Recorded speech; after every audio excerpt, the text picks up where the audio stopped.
Assalamualaikum guys, welcome to the life of Pim with me Pim. And hari ni again kita dapat volume 3 pula untuk Road to Laughter. So macam biasa, macam apa yang kita buat dekat volume 1 dan volume 2, kita nak review and react juga apa lagi yang ada, yang dah nak bagi kepada kita untuk volume 3. Rhyme juga Alright, jangan masa lagi. Apa yang ada? Oh, tu dia, cover dia, warna orange. Road to Laughter volume 3, kita nampak gambaran Yamato kat situ, Kozuki Momonosuke dan juga Kozuki Hoden.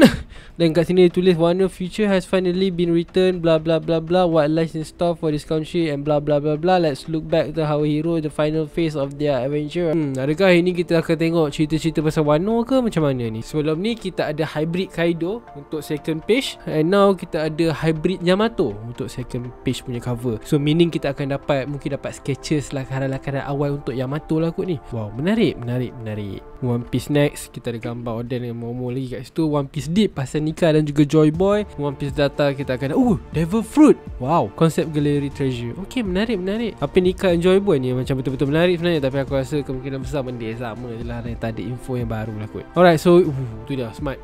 Lama. Smart. The Safari version of One Piece next. Okay, kita nampak Sun God Nika, Luffy, Gear 5, Joy Boy, macam-macam panggilan. In combat, they're supposedly only limited by the imagination, putting smile on face far away.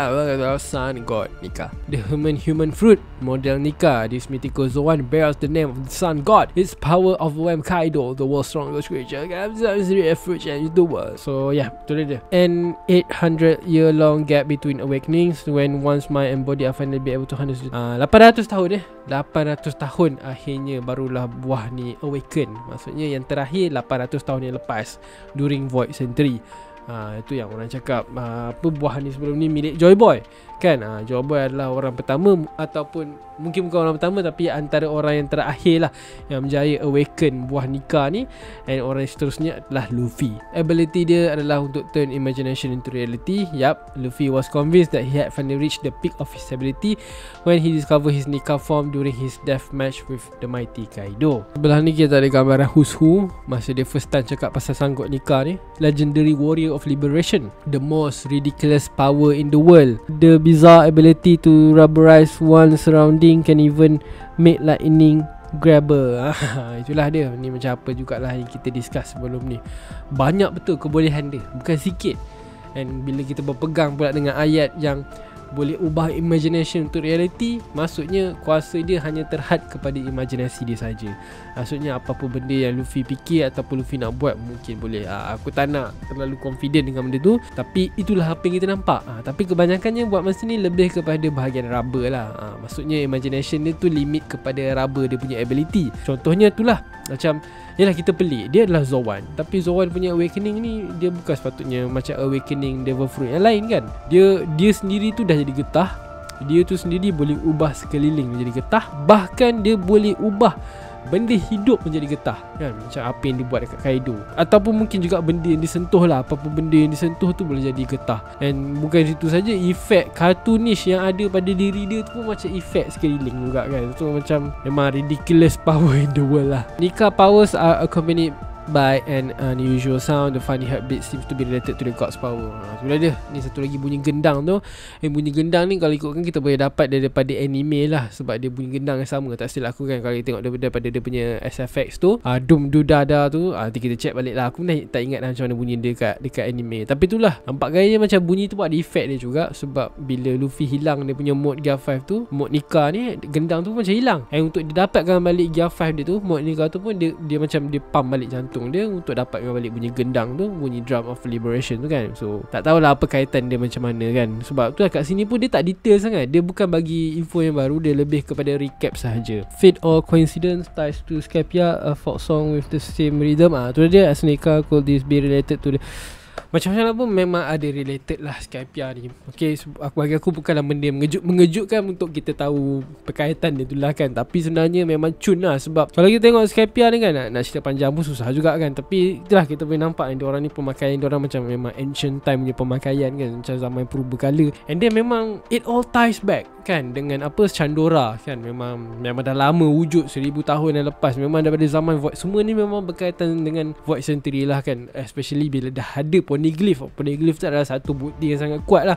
untuk perkaitan suatu tempat tu, satu pulau tu, kawasan ke apa, untuk dia ties atau berkait dengan situasi Void Century, poneglyph. So bila poneglyph tu ada dekat Shandora dan sebagainya, so kita tahu memang ada berkaitan, memang berkaitan dengan Joy Boy, semua benda tu lah kan. Memang menarik gila. Tu belum lagi kita cakap pasal orang Skypian, Birken, semua ni, Shandian semua ni memang datang daripada bulan lah apa benda kan. So itu pun banyak lagi benda yang kita belum tahu secara detail tentang dorang. Tapi bagi aku ni bukan fate or coincidence, ni memang dia bukan lagi takdir ataupun kebetulan lah. Memang ada berkaitan lah dorang semua ni kan, dengan Joy Boy, Void Century semua ni. Satu lagi itulah kan, dorang pun ada puja pelbagai jenis god kan. Selain pada sang god, ada God of Rain lah, God of Forest lah, macam-macam benda lah kan. So mungkin dulu orang-orang Skypia semua ni pun ada kenal lah Joy Boy ke benda. Tapi aku malas nak detail sangat, tapi korang faham lah kan macam mana. The hidden status of the nikah fruit, testimoni satu daripada Who's Who. For whatever reason, information untuk buah nikah ni doesn't seem to be spoken about daripada world government despite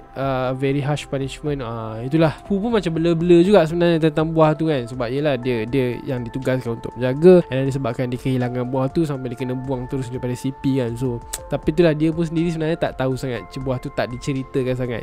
Sama jugalah kalau kita tengok dekat testimoni untuk nombor 2 ni pun, Five Others ni pun macam blur-blur juga sebenarnya pasal buah ni. Yalah, kenapa nak dirahsiakan nama buah tu dan sebagainya kan.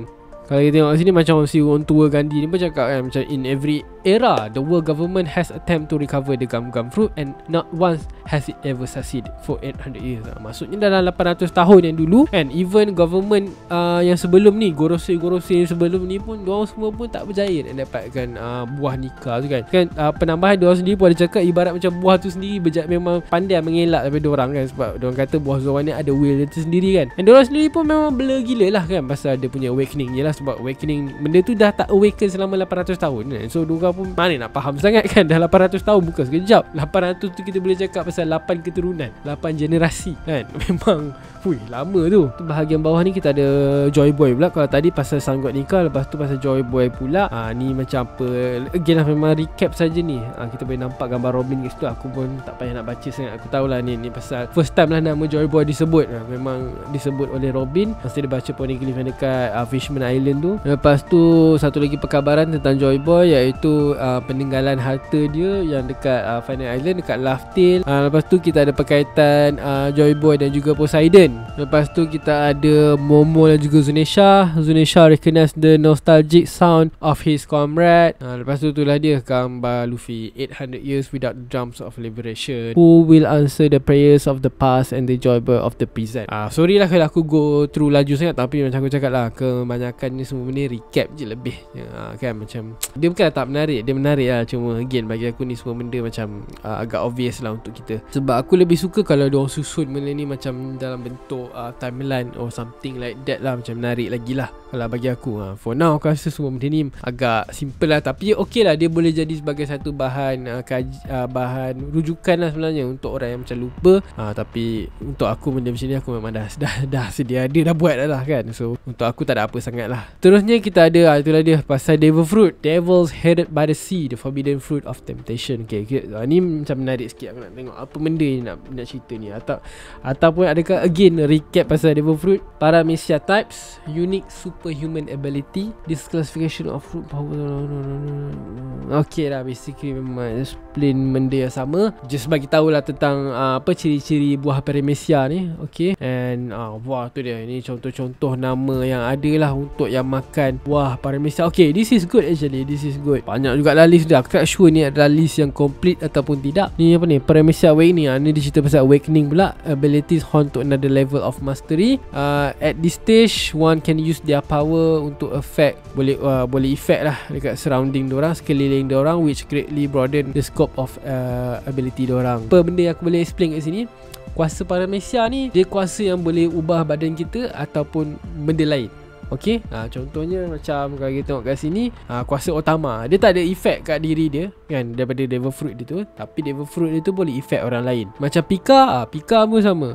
Pika adalah jenis Paramecia yang efek pada diri dia tapi bukan orang lain. Maksudnya dia tu yang boleh berubah bentuk badan dia. So bila kita cakap pasal Awakening, dia boleh apa kata, boleh membesarkan lagi boleh widekan lagi kegunaan kuasa kita tu. Contohnya kalau kita ambil kat sini macam Doflamingo lah. Dia adalah manusia benang. Dia boleh keluarkan benang dari badan dia dan sebagainya. Tapi bila dah awakening, dia boleh luaskan lagi penggunaan benang ni, di mana benda lain pun boleh tukar jadi benang. Maksudnya tak perlu nak harapkan daripada dia saja. Dia boleh tukar bangunan lah, apa benda. Tapi itulah buat masa ni yang kita nampak kuasa dia hanya efek kepada non-living things, benda saja. Maksudnya dia tak boleh ubah manusia ataupun benda hidup menjadi benang. Macam Kate pun sama. Dia lain sikit daripada Doflamingo tadi. Dia adalah manusia manusia magnet. Dia boleh tarik benda-benda yang magnet boleh tarik, which is selalunya besi lah kan. Tapi dia punya awakening tu, dia boleh letak, dia boleh efek kepada living things pula kan. Dia boleh, macam kita tengok sebelum ni, dia boleh assign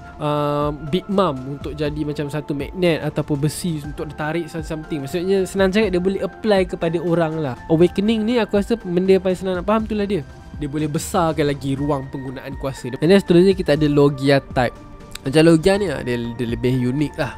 Basically kan, mostly ramai orang mengenali Logia ni tu ataupun state dalam otak diorang, Logia ni sebagai satu buah nature. And ability dia yang macam, okay, macam kita tengok sini cakap macam element lah, element ability kan, macam fire, ice, lightning, bla bla bla bla. Macam kat sini kita tengok lah, macam nama kan, macam Caesar, dia gas, Enel dia adalah kilat, Crocodile dia adalah pasir, Karibo dia adalah swarm, Kuzan dia adalah ice kan, Kizaru pula adalah cahaya kan. Macam ni semua benda-benda bahan-bahan nature lah semula jadi, alam semula jadi, dia lebih kurang lah kan. And uniknya Logia ni itulah senang cakap, Logia ni selalunya benda yang tak boleh nak disentuh, ataupun kalau kita sentuh sekalipun dia tak ada efek sangat lah. Dia memang perlu menggunakan haki lah. Macam gas kan, gas kita tak boleh nak sentuh.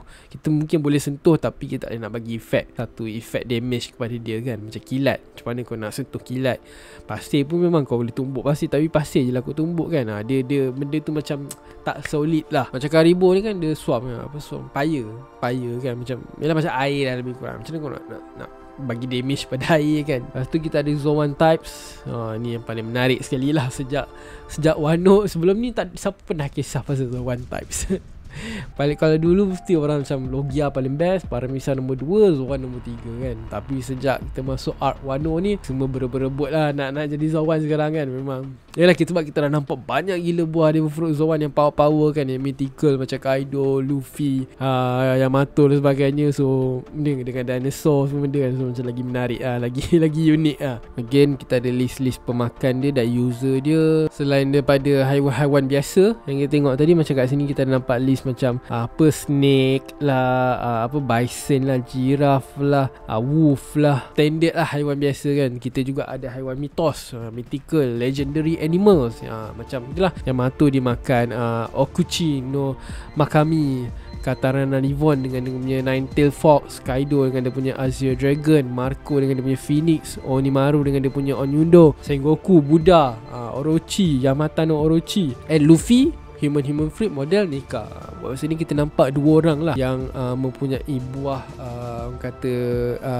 buah Tuhan lah untuk dalam cerita ni kan. Macam Sengoku dengan Buddha dia, and Luffy dengan Nika. Sebab sanggot Nika ni adalah kategori Tuhan lah di dalam cerita ni. And then kita ada Zoan punya awakening. Baru perasan dia ada cerita pasal Paramecia dengan Zoan punya awakening dia, tapi dia tak cerita pula untuk Logia punya awakening. Ni yang agak unik agak menarik. Aku macam baru perasan tak ada kat sini sebab kita sebenarnya tak pernah tengok lagi. Kita memang tak pernah tengok lagi Logia punya awakening. Kita tak tahu pun sebenarnya Logia ni ada awakening ataupun tidak, ataupun jenis yang macam mana. Tapi itulah berbalik semula pada Zoan. Kat sini pada cakap Zoan type dia punya awakening ni, dia orang tak effect surrounding diorang lah. Macam apa kata tadi, macam Paramecia kan. Paramecia tu kita cakap tadi, dia akan lebih kepada effect surrounding ni, di mana dia akan membesarkan lagi range of power dia tu kan. Tapi Zoan tak. Zoan memang 100% perubahan tu berlaku pada diri diorang. Maksudnya lebih kepada bahagian transformation. First time kita dapat tahu tentang Zoan punya awakening ni masa dekat Impel Down kan, yang Crocodile cerita yang dia punya jailer tu kan. Macam Crocodile cakap lah kat sini, diorang punya strength bertambah bila awakening, diorang punya toughness tu bertambah, recovery diorang pun tambah. Itu kelebihan untuk awakening Zoan lah. Lepas tu ni macam apa kita cakap tadi, the will that dwells within fruit, Buah satu lagi keunikan buah devil fruit Zoan ni dia sebab dia macam ada wheel. Mungkin sebab dia lah haiwan kan. Haiwan kata macam ni lah, haiwan ni living creature lah. Dia tak macam Paramecia ni dia macam kepada benda, makanan and benda-benda bukan benda hidup lah kan. Logia pula adalah lebih kepada substance, nature, element, bla bla bla, something like that. Tapi sebab Zoan ni dia lah haiwan, so mungkin sebab itulah dia ada will dia tersendiri. Tapi itulah kat sini pun tak cakap macam mana Luffy punya devil fruit ni boleh lebih kata lebih unik daripada awakening Zoan yang biasa. Sebab itulah dia bukan saja efek pada diri dia sendiri kan, tapi dia boleh efek sekeliling dia juga macam Paramecia kan. Macam aku cakap tadi lah kan, bukan pasal diri dia yang boleh berubah dalam berbagai bentuk, nak jadi besar ke, nak jadi kecil ke apa benda, semua benda tu kan, macam-macam jenis form, tapi dia boleh ubah sekeliling dia tu jadi getah juga. Tu yang macam wow, yang macam kan. And itu saja untuk bahagian devil fruit. Nah, kita dah pergi ke konsep galeri. Tak banyak sangat sebenarnya kita cakap dekat video kali ni, sebab macam cakap lah, lebih kepada recap basic information lah kan, tentang sanggup nikah, pasal Joy Boy, pasal devil fruit ni lebih kepada macam ulang kaji lah kan. Aku nak explain banyak pun aku rasa benda yang sama je. So sekarang kita tengok konsep galeri. Macam aku cakap tadi lah, kita dapat Yamato punya konsep galeri. There were many conflict ideas for Yamato. This led to a wide variety of alternate design, hairstyle and outfit. Let's see how this planification. Banyak. Betul kau tengok macam ni, macam lukisan dia. Kalau tengok sini, lukisan dia macam perempuan biasa, macam ala-ala watak-watak nak perempuan yang biasa yang lain lah. Ini pun macam samurai punya style. Doesn't want anyone to know she's a girl. Sebab tu dia pakai macam samurai benda tu, penutup kepala tu kan, aku tak ingat nama dia. Ini pula macam lebih kepada feminine side, lebih kepada perwatakan orang Wano, sebab pakai kimono, so benda feminine side lah, nampak lebih kepada keperempuanan lah kan. Memang berbeza lah dengan Yamato sekarang kita tengok. This depiction seems to play up a demon girl aesthetic. One note indicates that there was an idea to give the character 3 eyes. Maksudnya dia hampir menjadi salah seorang daripada macam ala-ala puding punya tribe. Okay, menarik. Lepas tu ni banyak juga perubahan yang berlaku pada Yamato ni. Okay, menarik. Ini pula apa? While Yamato now use a weapon like Kaido, this wasn't always the intent. Here we can see a katana being used instead. It's sharp kun. Ini pula dia memang betul-betul samurai macam Oden lah. Maksudnya instead of dia guna Kanabo Kaido tu, dia ada guna samurai. Ni lagilah nampak macam Oden kan. Itu rambut dia. Ini pun smart juga. Ini lagi smart aku rasa ni kalau dapat tengok macam ni kan. Final look memang nice gila. Aku memang suka ni final look. Tapi aku rasa aku macam lebih tertarik dengan Yamato yang pegang samurai ni, dengan rambut kembang macam tu, dengan tanduk dia macam lagi tajam. Dia macam nampak lagi garang gila lah, macam ganas lah. Tapi itulah, kalau dengan visual macam ni tak sesuai lah dengan perwatakan dia macam gila-gila sekarang ni kan. So ada lagi kat bawah ni. Ada lagi kejap. Ni apa? Ni untuk dia punya hybrid. Macam-macam. Tengok ni Oda punya sketches guys, macam-macam benda kan. Lama gila lah. Okay, menarik. Dalam konsep asal, Yamato dia dia against untuk identify diri dia sebagai seorang lelaki. And at one point Yamato memang percaya Shogun sebelum ni adalah jahat, and Kaido buat benda yang betul lah, dengan remove dia, jatuhkan dia daripada power. Okay lah, macam juga idea asal untuk Yamato ni. Yamato and Momonosuke punya relationship, tak ada alternate scene. Include a dialogue tentang a plan to eradicate the Kozuki clan and install Yamato as shogun. Fadi tu macam-macam lah benda. Tapi menarik ni. Ini nak aku tak boleh nak tengok sekarang. Ini aku nak tengok kemudian lah. Banyak benda aku nak kena tengok ni. Serius. Tapi itulah macam aku cakap sebelum ni juga. Aku harap korang pun selain tengok video aku, korang pun kena tengok sendiri. Memang menarik lah info-info yang ada ni. Walaupun ni bukanlah info-info yang boleh membantu sangat untuk kita, tapi at least this is Oda original idea kan. Sketch dia tu boleh dapat final. So nampak menarik lah macam mana dia berfikir sebagainya. Okay, ini pula konsep untuk Yamato punya backstory. Dekat chapter 1024 kita nampak a glimpse of Yamato punya rebellion. Ni kita nampak ni sama ni macam konsep awal yang tadi yang Oda buat untuk Yamato. Maksudnya ni untuk konsep yang doesn't want anyone to know she's a girl kan. Dia pakai bucket kat kepala dia tu. Ini aku rasa ini adalah untuk moment ni Shinobu dan juga Momo. Kasi dia first time jumpa lah kan. Wah, okay, menarik. Ni konsep yang dia tak nak dia menekankan diri dia sebagai seorang wanita. Ni konsep yang tadi tu. Nampak kat sini, I told you to stop calling me young master. You know I can't stand it, I'm a woman. Ini gambaran masa Yamato masih kecil, masa dia saksikan kematian Oden tu. So aku nampak kat sini ada orang Rantukuri ni masa Yamato pula. Siapa ni?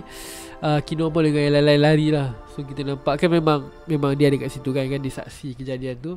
Ini susah nak tengok sekarang ni. Aku letak kemudian. Tapi kita boleh nampak kat sini Oda punya sketch ni. Dia set timeline untuk Yamato nampak. Countless failed attempt at living, pelbagai percubaan yang tidak berjaya untuk melarikan diri. Lepas tu You are my heir, maksudnya kat sini yang Oden nak set kan Yamato sebagai dia punya, yalah macam shogun yang baru dan sebagainya. Lepas tu 20 tahun yang lepas dia diberikan gari tu lah, put in handcuff, yang dia kena pakai gari yang boleh meletup tu. Senang cakap ni menarik. Macam ni sketches Oda, cara disusun dia random lukis, random set untuk timeline dan sebagainya. Tapi aku rasa ni sketches dia yang dia benarkan untuk kita tengok lah. Aku rasa dia ada buat yang lebih detail ni. Mesti pembantu dia ke apa benda. Macam takkanlah ini je reference diorang kan. Mesti ada yang lagi complete set of timeline ataupun something yang lebih menarik kan.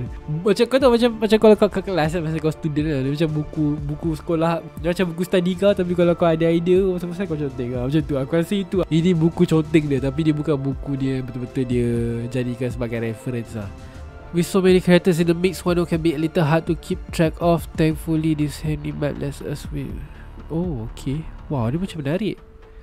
Super easy guide. Oh, opening of Wano. Okay, aku tengok macam aku sekali tengok map ni aku dah rasa lain macam sikit. Okay, so opening of Wano. Ini masa awal-awal opening of Wano. Macam mana dia start Wano tak awal-awal lah. Aku rasa ni map lebih kepada kegunaan Oda lah, bukan untuk kita.